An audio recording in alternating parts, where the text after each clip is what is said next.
August 12, 1944. 6:47 p.m. Foligny, France. Colonel Emerson C. Itchner stands in the shattered remains of what used to be a railway switching yard. All around him, twisted steel rails point at the sky like accusing fingers. Craters pockmark the railbed. A demolished locomotive lies on its side, riddled with bullet holes from American P-47 fighter bombers that strafed it weeks ago when the Germans still controlled this ground. The Germans did thorough work before they retreated. Every bridge blown, every switch demolished, every water tower destroyed, miles of track torn up or booby-trapped. Itchner's radio crackles to life.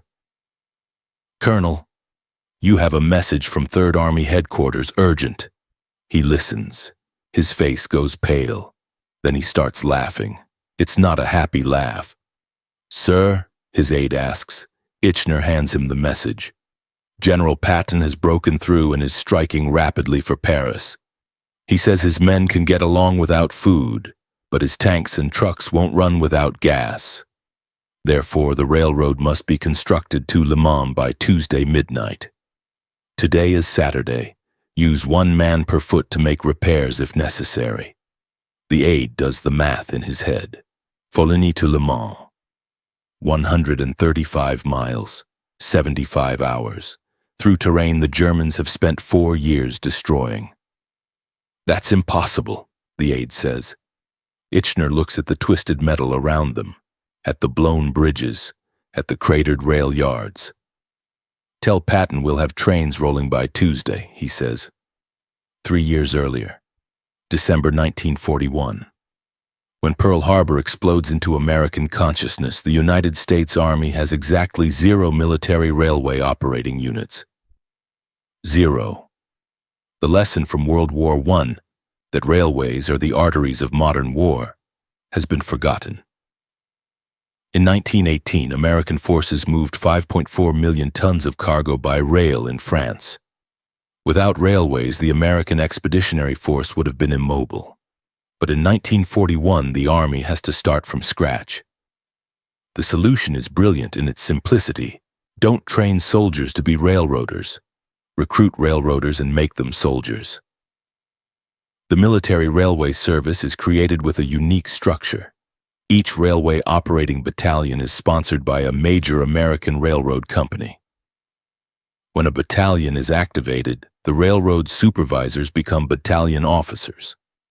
The railroad's employees report for duty and are assigned to platoons based on their civilian specialty.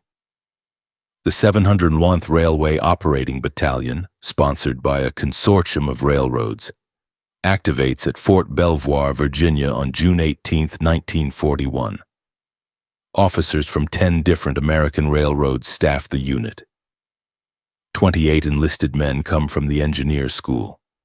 Several hundred more arrive from the Engineer Replacement Center, all with railroad experience.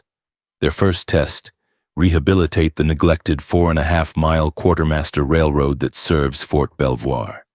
Time allotted, 48 days. They finish in 48 days exactly. Army watches, takes notes, begins activating more battalions. By mid-1942, the pattern is established. Each railway operating battalion has 18 officers and 803 enlisted men, organized into specialized companies. Headquarters Company, Dispatchers and Signal Management Company. A. Track and Signal Maintenance Company. B. Equipment Maintenance, Car and Locomotive Repairs. Company C. Train Crews and Train Masters. Railway Shop Battalions, 23 officers and 658 men. Handle major repairs and overhauls. The theory is sound. The question is, can these civilian railroaders, many in their 30s and 40s with families and good jobs, can they work under combat conditions? Can they build railways while people are shooting at them? The answer comes in 1944, Camp Claiborne, Louisiana, summer 1941. The 711th Battalion moves from Fort Belvoir to Louisiana with a new mission: build a training railroad. The terrain is miserable, unstable ground, swamps, clay that turns to soup when it rains. Perfect, in other words, for training men who will be building railways in whatever God-forsaken corner of the earth the army sends them. The 7-on-1 starts with rented earth-moving equipment operated by soldiers who've never operated earth-moving equipment. They grade the roadbed, lay ties, spike rails. In September, they lay the first section of track.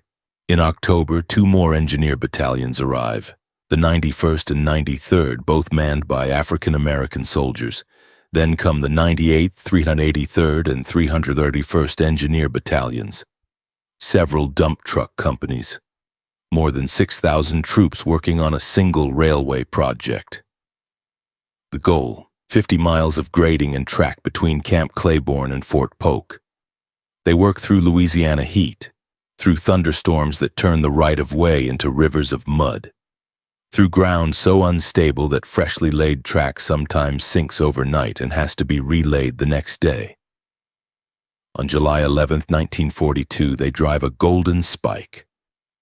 50 miles of railway completed.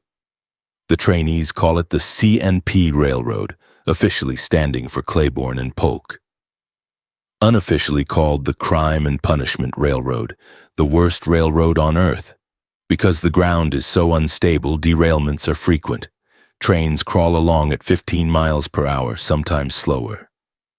But that's the point.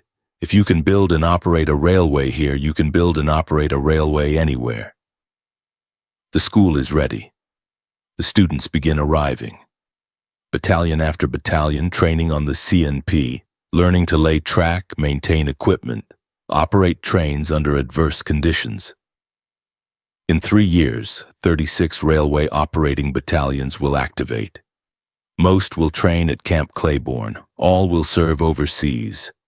And in France, in 1944, they'll face their final exam. July 6, 1944, 30 days after D-Day, Cherbourg, France. The city is a disaster. The Germans have demolished the port facilities with methodical German efficiency. Every crane toppled, every warehouse burned. The harbor choked with sunken ships. The rail yards, critical for moving supplies inland, are a moonscape of craters and twisted steel. Railway operating battalions begin arriving. The 713th, the 716th, the 729th. Men who 2 years ago were yardmasters in Kansas City, locomotive engineers in Pennsylvania, track maintenance foremen in Texas. Now they're in France, wearing helmets instead of caps, carrying rifles alongside their wrenches. Their job, get the railways running.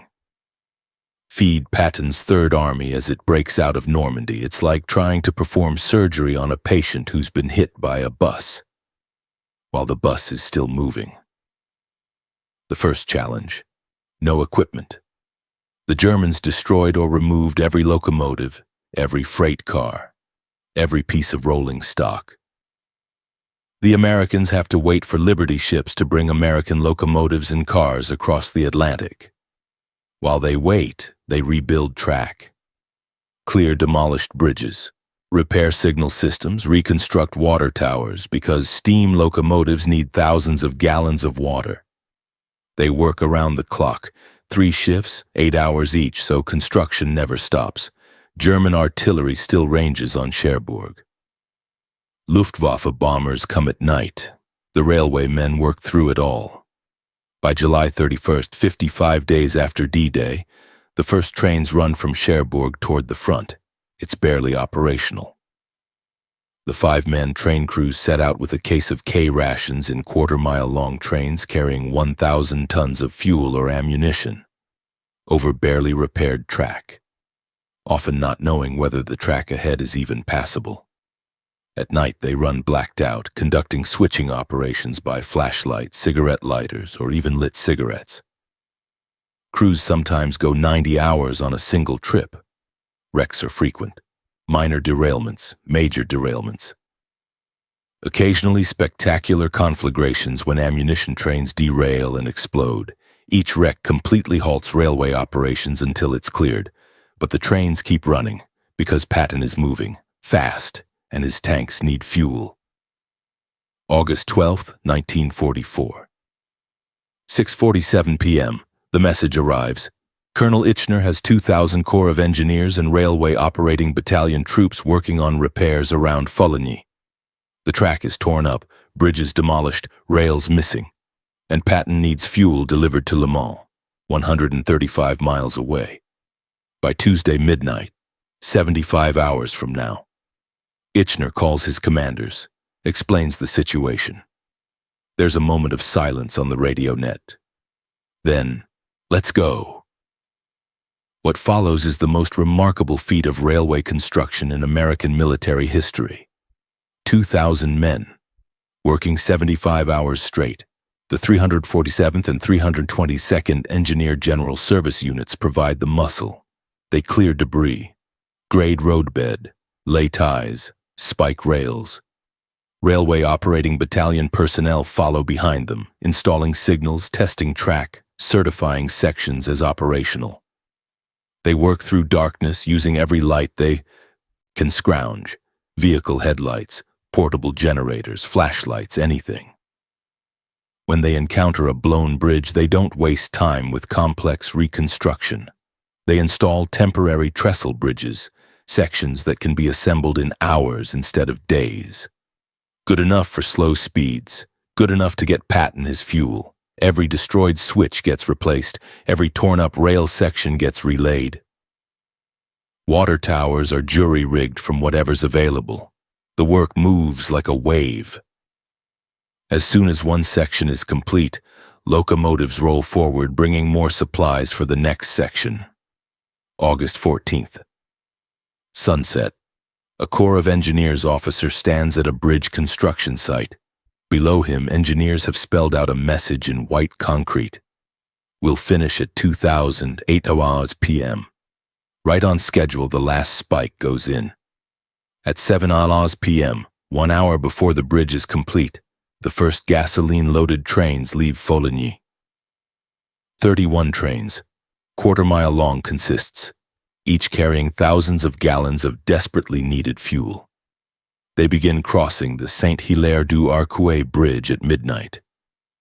Despite 9 delays en route, minor derailments, track problems, signaling issues, the trains arrive at Le Mans at 30-minute intervals beginning at midnight on August 15th. Tuesday midnight, exactly as promised.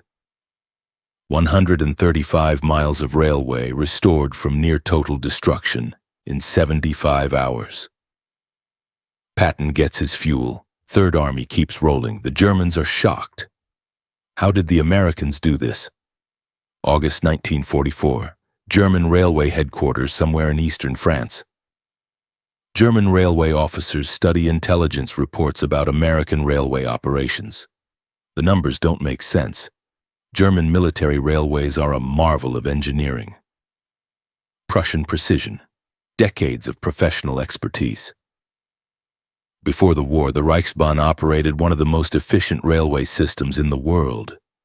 But the Reichsbahn is designed for German conditions. Standard gauge track, carefully maintained infrastructure. Professional railway troops trained in railway engineering schools. When the Germans conquered France, they inherited a railway system that mostly worked. They spent 4 years operating it, improving it, using it to move troops and supplies. Now the Americans have landed. The Germans have systematically destroyed that railway network as they retreat. Every bridge blown, every switching yard demolished, every locomotive disabled. The Americans should need months to repair the damage. Instead, they're running trains in weeks. Then in mid-August comes the report about the Foligny-Le Mans line, 135 miles, 75 hours. The German officers check the math 3 times. 1.8 miles per hour of construction. For 75 straight hours, through bombed terrain, with bridges demolished, track destroyed. How? One officer asks. How are they doing this? The answer, when German intelligence finally pieces it together, is both simple and shocking. The Americans aren't using military railway engineers. They're using civilian railroaders in uniform. men who spent 20 years maintaining track for the Pennsylvania Railroad. Locomotive engineers who've been running trains since before the war started. Yard supervisors who know how to move traffic through complex switching yards in their sleep. Men who don't follow military manuals, who improvise, who cut corners when necessary, who know 100 tricks for keeping trains running that no military engineering school ever taught. The Germans have railway troops, professional soldiers trained in railway operations. The Americans have railroaders. Professional railroaders trained in moving freight, whatever it takes. It's the difference between theory and practice, between doing it by the book and doing whatever works. And in August 1944, what works is winning the war. Let's talk about what the American railway battalions actually accomplished in Europe.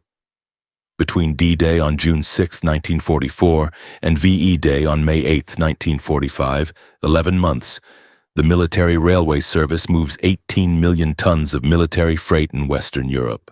18 million tons.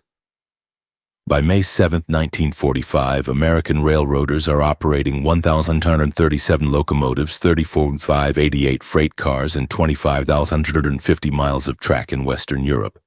That's more track than the entire railway system of many countries. They're not just operating railways, they're building them. The Rhine River crossings are engineering marvels. At Wessel, Germany, the 1056th Engineer Port Construction and Repair Group, working with 3 engineer regiments and a detachment of Seabees, builds a railway bridge over the Rhine in 10 days. 10 days for a bridge that spans the Rhine and the Lippe rivers, 23 spans totaling 1,753 feet over the Rhine, plus another 6 spans totaling 463 feet over the Lippe. They work around the clock. Prefabricated sections built in England are brought up by truck, assembled on site, installed. The bridge opens to traffic at 1 a.m. on April 9, 1945. The first train rolls across 25 minutes later. It's comparable to Caesar's Rhine bridges 2,000 years earlier. Except Caesar had months. The Americans have 10 days. At Mainz, another railway bridge goes up in 9.5 days. 2,115 feet long. Opened on April 14, 1945, named after President Roosevelt, who died 2 days earlier. The Germans, who spent 4 years building and maintaining their railway network, watch the Americans rebuild it faster than they can destroy it. What's the American secret weapon? It's not technology. The Germans have excellent locomotives, well-engineered tracks, sophisticated signaling systems. It's not manpower. The Germans have railway troops too, professional units trained in railway construction. The American secret weapon is something simpler and more powerful: experience. The men of the railway operating battalions aren't playing at being railroaders, they are railroaders. When a locomotive breaks down, the maintenance sergeant doesn't consult a manual. He already knows what's wrong because he's fixed this same problem 100 times on the Chicago and Northwestern. When track needs to be laid quickly, the track foreman doesn't calculate the optimal procedure. He just does what he's always done, except faster and under fire. When a switching yard needs to be organized to handle maximum traffic, the yardmaster draws on 20 years of experience moving freight through Philadelphia. They improvise, constantly. No proper water tower? They call the local fire department to fill the locomotive's tender. No replacement parts for a German locomotive they've captured. They fabricate parts in their portable machine shops. Track that should take 3 days to repair. They install temporary fixes that'll last 6 months. The military teaches soldiers to follow procedures. The Americans are following 30 years of practical experience that taught them which procedures actually matter and which can be skipped. In several locations, local fire departments are called out to furnish water for locomotives. It's absurd, it's improvised, it works. The trains run. August 1944, somewhere in France.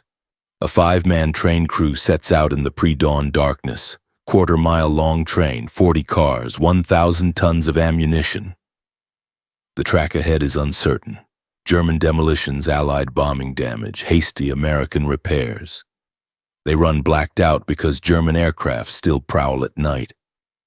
The locomotive engineer peers into the darkness, watching for obstacles, for damaged track, for anything that might cause a derailment. Behind him, the fireman shovels coal. American diesel locomotives are coming, but they're not here yet. Most trains run on steam, which means every few hours they need to stop and take on water. If the water towers are destroyed, and they often are, the crew has to find another source, a river, a fire hydrant, whatever works. They've been running for 60 hours straight, catnapping in shifts while someone else takes the controls, eating K-rations from the single case they brought. They don't know if they'll reach their destination. They don't know if the track ahead is passable. They just know that ammunition is needed at the front. So they keep rolling.